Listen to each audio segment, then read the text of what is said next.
Dimanche dernier.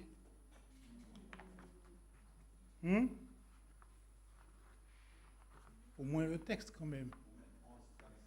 Non, ça c'était le début, mais le corps du texte c'était Romains 12, verset 1. N'imitez pas le monde, n'est-ce pas? Que nous devons être transformés à l'image de... Logique. Nous avons vu que tout partait de Dieu, parce que tout venait de Dieu et tout était pour Dieu. Et que Dieu devait être au centre de notre vie. Et je vous avais laissé avec une question. Vous vous souvenez, à méditer dans la semaine? Qui c'est qui était là? Aïe, aïe, aïe, aïe, aïe. La question était, je vous rafraîchis la mémoire, un homme peut-il frustrer Dieu? Non? Ah oui, c'est vrai. Hein? Quelqu'un m'a dit un jour, les chrétiens mentent. Selon vous, vrai ou faux?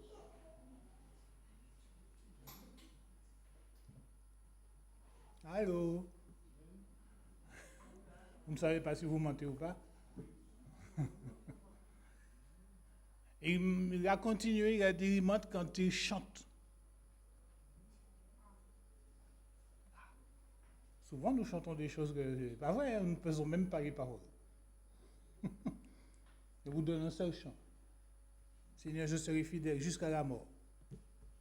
Jusqu'à la mort, nous te serons fidèles. Combien de fois nous avons biaisé? Bref. Deuxièmement, ils mentent quand ils mettent l'argent en offrande. Seigneur, tu sais toutes choses. J'ai médité dessus, je ne vais pas vous donner mon verdict, mais je me suis interrogé et il n'a pas tout à fait tort. Maintenant, à vous de réfléchir dessus. Vous avez plus que 4 heures. Mais la question ce matin, un homme peut-il frustrer Dieu? Un homme, en l'occurrence un chrétien, un enfant de Dieu.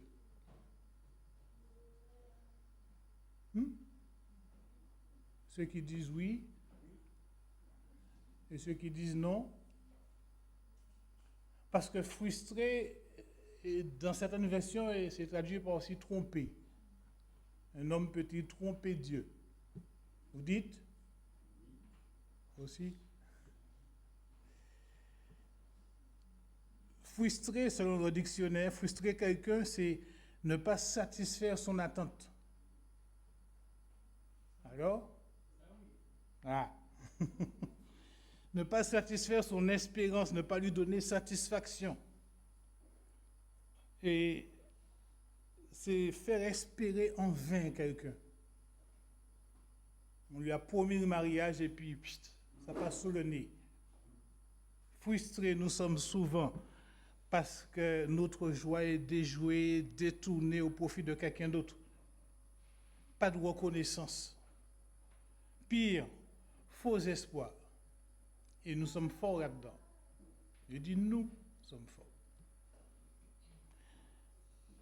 Et on vit cela tous les jours dans la famille, il y a des préférences. Dans le milieu sportif, football en l'occurrence, j'ai attendu qu'il me passe la balle, mais en vain, il a donné le privilège à Mbappé qui a marqué. C'est Mbappé qui est encensé.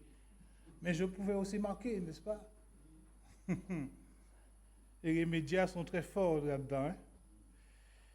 Et n'en parlons pas au travail. Au travail, qui c'est qui se paye la part du boulot? Et qui c'est qui reçoit la prime? Vous savez ça? Donc on se dit, je ferai moins la prochaine fois. On est frustré. Tromper a une nuance. Mais j'ai dit dans certaines versions, plus vous allez retrouver tromper que frustré. Là, c'est le français, il n'y a pas beaucoup de mots pour traduire les mots hébreux et grecs. Tromper, c'est plus le sens de berner quelqu'un. On dit le rouler dans la farine. abuser par des paroles, par des ruses, par des manigances, faire comme s'il était un couillon. Il ne comprend pas, il ne verra pas, il ne saura rien. C'est pas comme ça qu'on fonctionne avec les parents des fois. Il dit, mais non, allons faire ça, il ne verra rien. Nous essayons de berner les parents et nous oublions que les parents ont été des enfants et qu'ils ont essayé aussi de berner leurs parents. Hein? Mais ce matin, je ne veux pas parler de tromperie ni de frustration à notre niveau entre nous. Vous êtes assez adultes pour savoir comment gérer ces choses-là, n'est-ce pas? Il m'a frustré, je vais le voir, il m'a trompé, je vais le voir et puis je règle le problème. En principe, hein? Mais la question est frustrer Dieu. Et vous me dites, mais on est chrétien, c'est pas possible. On ne peut pas frustrer Dieu, on ne peut pas tromper Dieu. Et pourtant, c'est même pas que ça arrive. Parce qu'on se dit, mais comment on peut faire ça? Mais on fait ça tellement sournoisement, tellement subtilement, tellement franchement. On se dit, mais Dieu, de toute façon, il est trop haut, il ne voit pas. Ça a été le langage du peuple à l'époque. Parce que c'est Dieu lui-même qui dit, vous me frustrez. Malachie. Malachie, chapitre 3.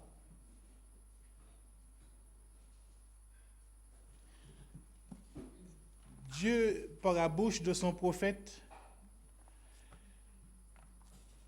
reproche au peuple. Et ici, dans notre texte, Dieu s'adresse aux Israélites. Entre parenthèses, dans la Bible, Dieu appelle Israël son fils. On est d'accord? Et la deuxième personne que Dieu appelle son fils, c'est Jésus-Christ. Celui-ci est mon fils bien-aimé. Il n'y a pas trois fils. Donc dans l'Ancienne Alliance, il y a Israël.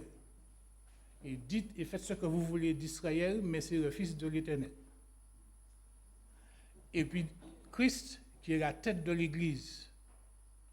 Donc Dieu s'adresse à la fois à Israël et nous sommes greffés à Israël et Dieu nous fait comprendre par la bouche de son prophète, Malachie, qui veut dire aussi envoyé, qu'il y a des occasions où nous manquons de tact et nous frustrons Dieu. Et sur quoi dit-il au verset 8 de chapitre 3, un être humain peut-il frustrer Dieu car vous me frustrez? Et vous dites, en quoi t'avons-nous frustré ou trompé? C'est sur la dîme et le prélèvement. Les chrétiens mentent quand ils mettent l'argent en offrande.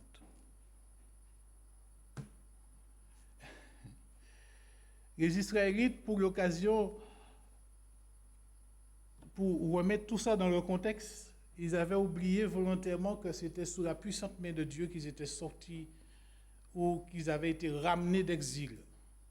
Alors, je ne parle pas ici d'Égypte, mais je parle parce qu'Israël est parti plusieurs fois en exil. Et là, c'était sous Néhémie, sous Agé, Esdras. Et le temple était détruit, les murailles étaient détruites, et le peuple était censé reconstruire. Lisez le livre de Néhémie. Mais depuis le livre du Lévitique, chapitre 27, verset 30, Dieu avait exigé la dîme de tous les produits de la terre. Donc, ça ne changeait pas la loi de Dieu. Et le peuple avait commencé à donner, et le prélèvement devait être fait parce qu'il fallait bien que quelqu'un avance les frais pour réparer le temple et puis les murailles. Ils avaient commencé gentiment, et puis comme nous, souvent, on oublie de payer. Non? On oublie parfois volontairement. Allô? Il y a des oublis volontaires, hein? Merci. On dit, on aura le temps de voir ça. Il y a plusieurs gens. Et ils avaient fonctionné comme ça. Pourquoi? Parce qu'ils avaient des choses à reprocher à Dieu. Mais il n'y avait pas que ça, hein?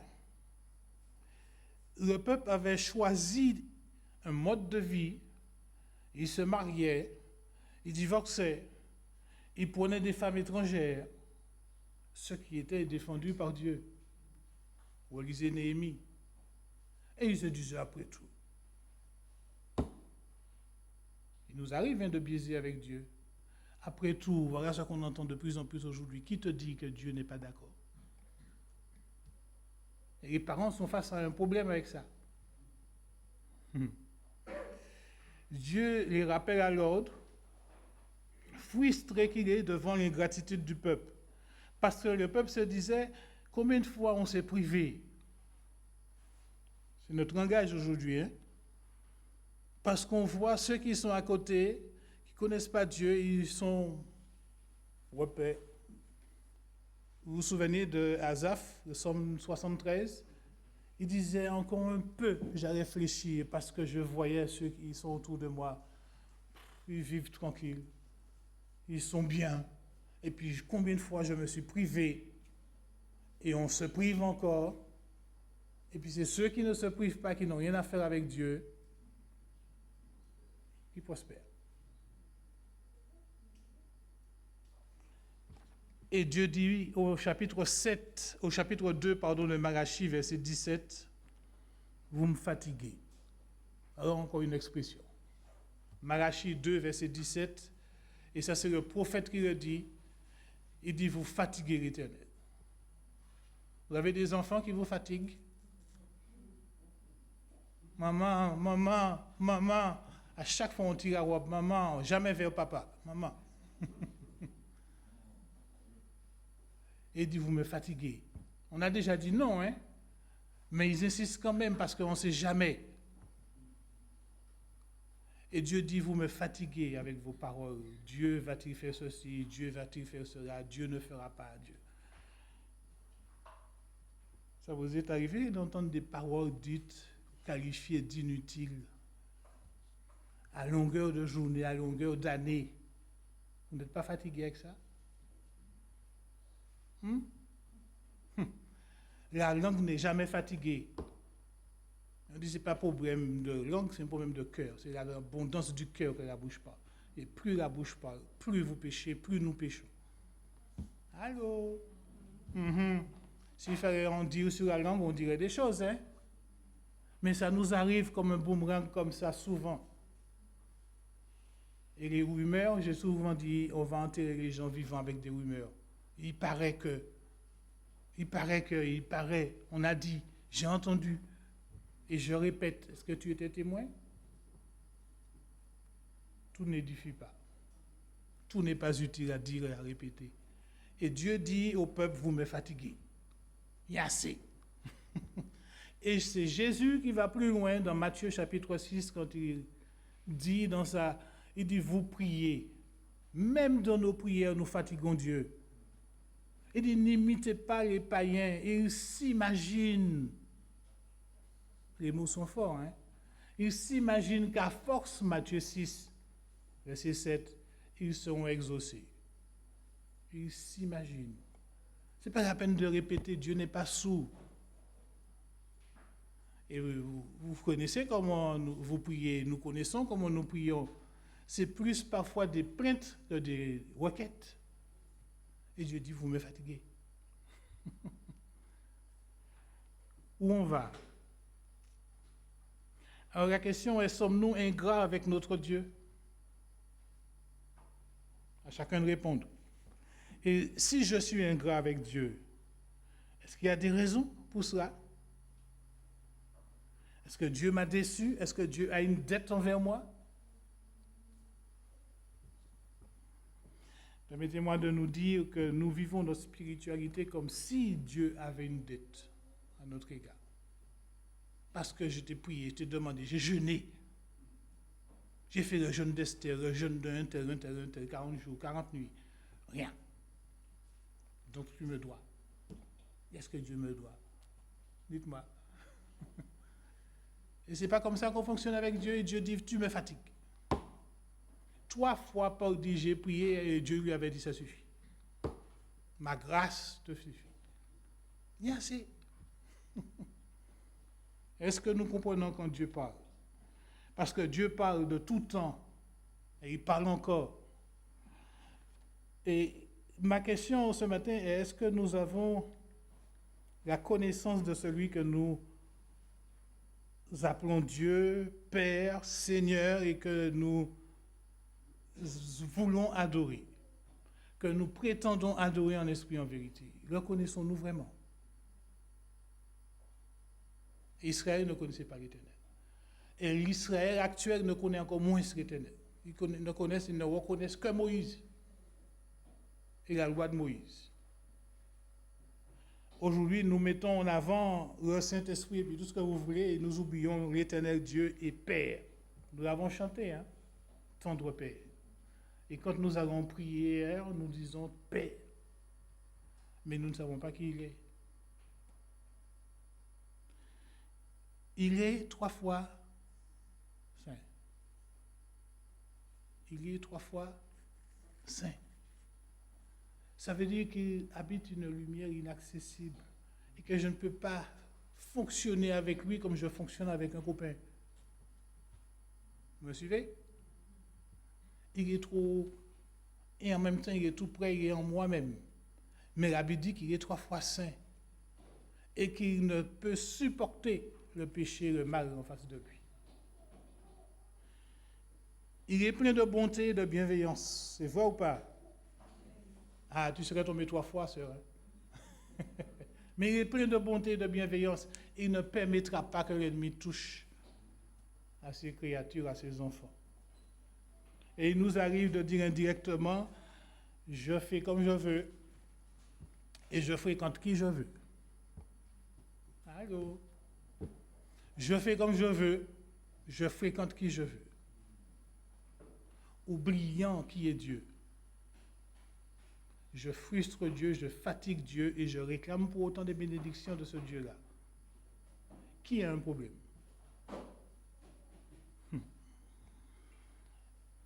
Nous avons aussi une méconnaissance de qui nous sommes. Je vais vite. Qui nous sommes vraiment en Christ. Vous savez? Et même parfois nous disons nous sommes plus que vainqueurs, c'est faux, nous ne croyons pas vraiment. C'est au pied du mur qu'on voit le mur. Hein?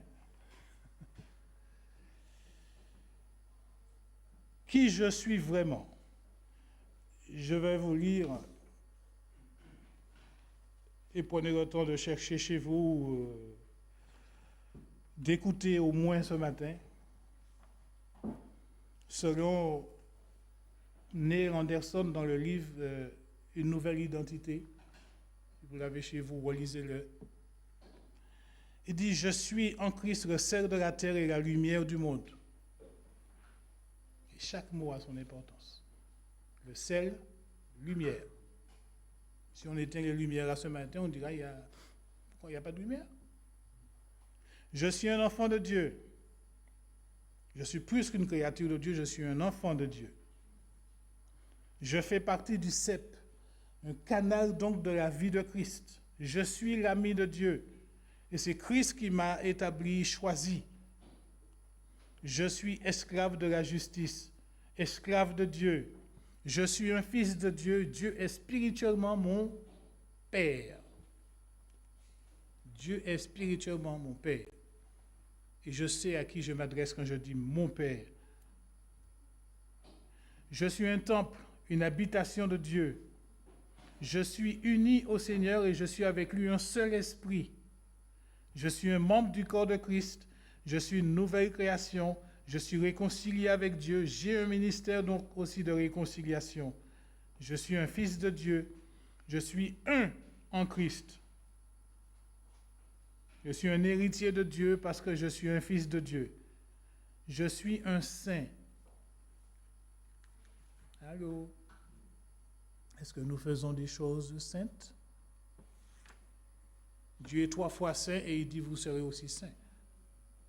Est-ce que je fais des choses saintes?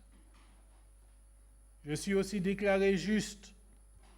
Est-ce que je fais des choses justes pour ne pas frustrer mon Dieu? Je suis un citoyen des cieux.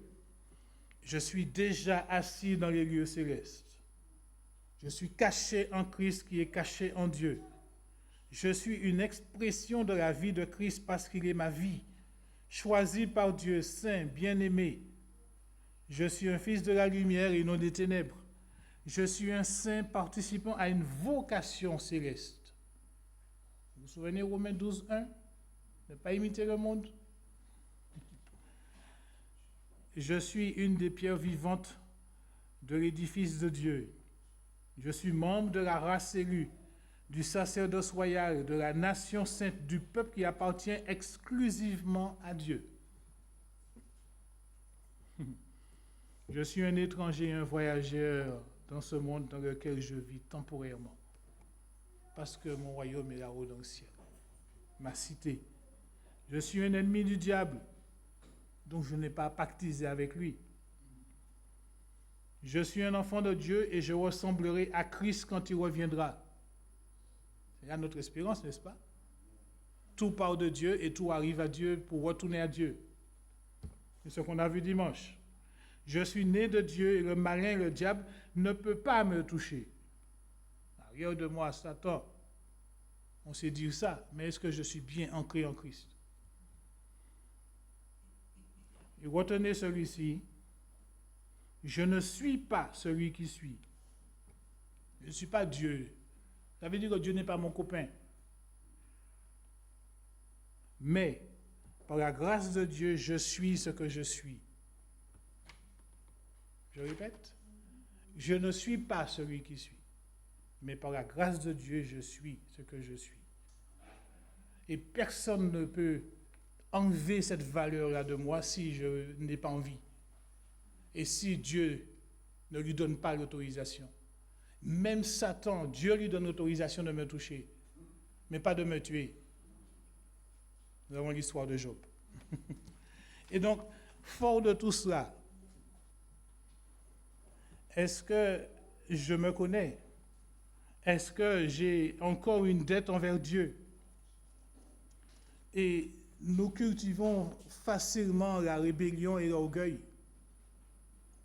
J'ai pas envie. Arrive, hein? J'ai pas envie d'aller au temple. Est-ce que c'est une obligation?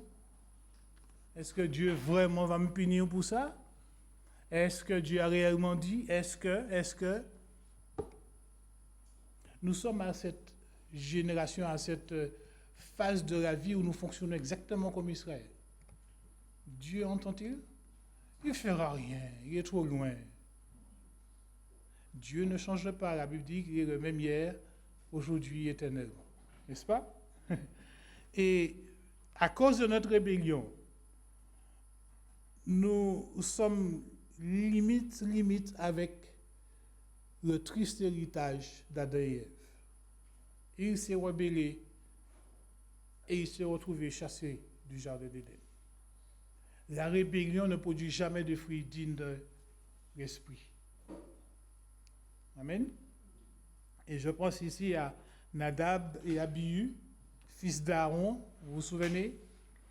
Dieu les a placés sacrificateurs, fils d'Aaron, et ils se sont permis d'offrir du feu éternel, étranger.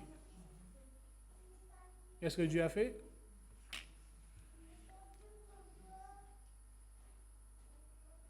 Vous lisez ça dans Lévitique. Balaam, vous vous souvenez de Balaam? Vous avez entendu parler de Balaam? Le voyant. 2 fois, il monte auprès de l'Éternel pour savoir s'il doit descendre avec le peuple de Moabite. Dieu lui dit non. Il essaye une 3e fois. Comment tu n'as pas compris? Mais descends. Comme si vous parliez à votre enfant, vous lui dites 2 fois non, et puis il veut insister. Mais vas-y. Et Dieu montre à Balaam qu'un âne est plus intelligent que lui. Un âne est plus intelligent que lui. C'est pourquoi on nous dit aujourd'hui, t'es-tu comme un âne? Le roi Saül qui passe outre l'ordre de l'Éternel, quand Dieu lui dit, tu attendras Samuel, il dit, ah Samuel, c'est un homme comme moi, je vais faire ça, je peux faire ça. Et il perd la royauté au profit de David. Je pense à Samson, Samson, dès sa naissance, bien avant sa naissance, Dieu l'avait mis à part. Il grandit avec l'amour pour les femmes, plus que pour sa mission. Et il perd la vie. Je passe sur Ananias et Saphira et j'arrive à nous. Et nous, nous seuls, nous connaissons ce qui frustre, ce qui fatigue notre Dieu. Dans notre rébellion, parce que nous savons ce qui ne nous plaît pas. On n'est pas d'accord. Vous arrivez, vous avez dit ça? Je ne suis pas d'accord. Pourquoi lui et pas moi?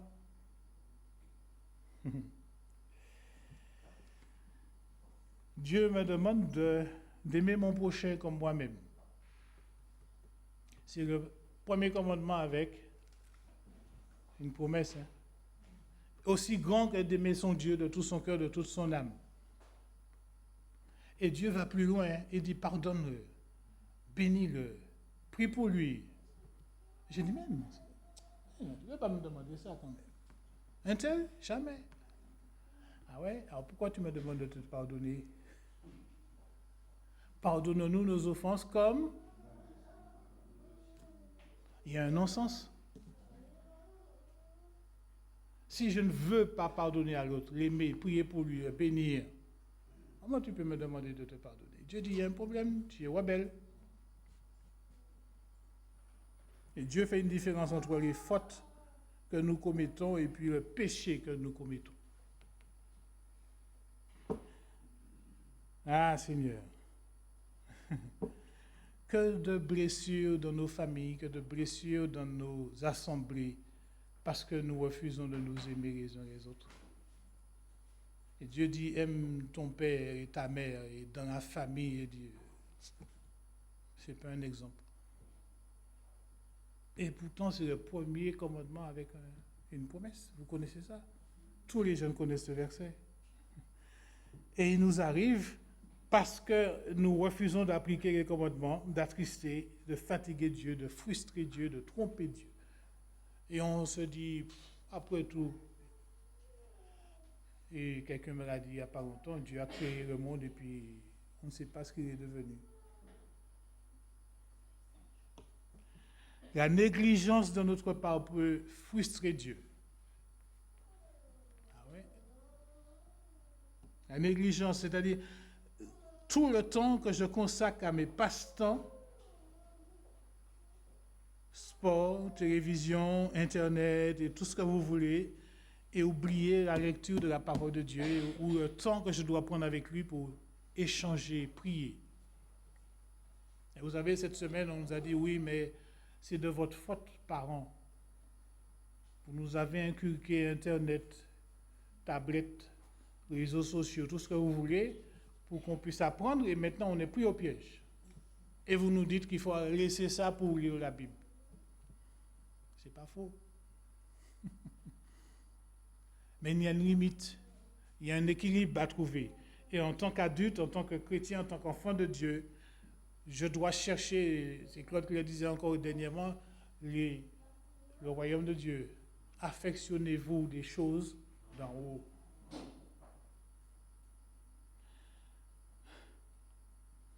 Nous pouvons frustrer Dieu par nos attitudes. La question est comment y remédier? Comment sortir de cette impasse et plaire de nouveau à Dieu? Remettre Dieu au centre. Vous comprenez pourquoi j'ai toujours dit je n'aime pas mettre Dieu à la première place? Il va se retrouver à la deuxième, troisième, dernière place. Dieu va être au centre de notre vie. Au football, on dit balle au centre. Il n'est pas à moitié du terrain, il n'est pas derrière là, il est au centre du terrain. Il n'appartient à personne, sauf sur coup de filet, coup de sifflet. Mais Dieu nous invite à le mettre au centre de notre vie. Et souvent, nous arrivons à dire, mais ce n'est pas ma faute. Ce n'est pas moi, c'est lui. Il y a des ouvriers qui travaillaient chez nous dernièrement. Et il faisait beaucoup de bruit, et ça parlait, ça criait, ça chantait. J'ai dit, mais les gars, laissez-nous dormir, il est 7 heures du mat. Il dit, c'est pas moi, c'est lui. c'est toujours la faute à l'autre. Et ça a commencé à la Genèse. Hein? Adam a dit, c'est pas de ma faute, hein, c'est toi qui as mis une femme à côté de moi. Hein? Et la femme a dit, c'est pas moi, hein, c'est Satan. Et Satan, quand on l'a cherché, il n'était plus là. C'est qui le coupable? Je ne vais pas entrer dans le débat, mais vous connaissez le verdict. On ne va jamais gagner Dieu. Je n'ai pas à chercher à entrer en conflit avec Dieu parce que je suis petit.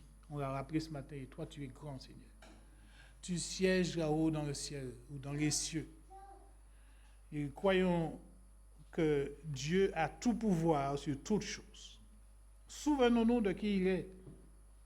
Un Dieu qui est bon, infiniment bon, qui use de patience envers nous, ses enfants.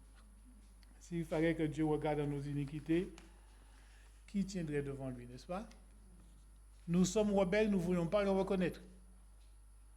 Nous sommes orgueilleux et Dieu dit qu'il résiste aux orgueilleux. Tôt ou tard, il va te casser les bras. Nous sommes saints en Christ et nous oublions qui nous sommes ou bien nous ne savons pas qui nous sommes. Notre identité, souvenez-vous de la liste que je viens de lire, j'ai quelques exemplaires là si ça vous intéresse. Notre identité veut que nous soyons consacrés, c'est-à-dire mis à part, pour que Dieu revienne. Et Dieu nous invite à revenir à lui. Et il termine la fin du chapitre 3 de Malachie, verset 18. Dieu invite le peuple à revenir à lui. Revenez à moi et vous verrez de nouveau la différence. Malachie 3, 18. Revenez à moi et vous verrez de nouveau la différence. Il y a une différence quand on a Christ de son côté, n'est-ce pas? Allô? On peut de nouveau gagner le cœur de Dieu. Et Dieu nous dit que c'est possible. Revenez à moi, mettez-moi à l'épreuve et vous verrez la différence. Est-ce que j'ai envie de voir la différence avec ou sans Dieu? Il n'y a pas pire situation que d'être entre deux eaux. Je ne suis pas en haut, je ne respire pas. Je ne suis pas en bas, je suis là. Je fais la bouteille. Et tôt ou tard, je coule.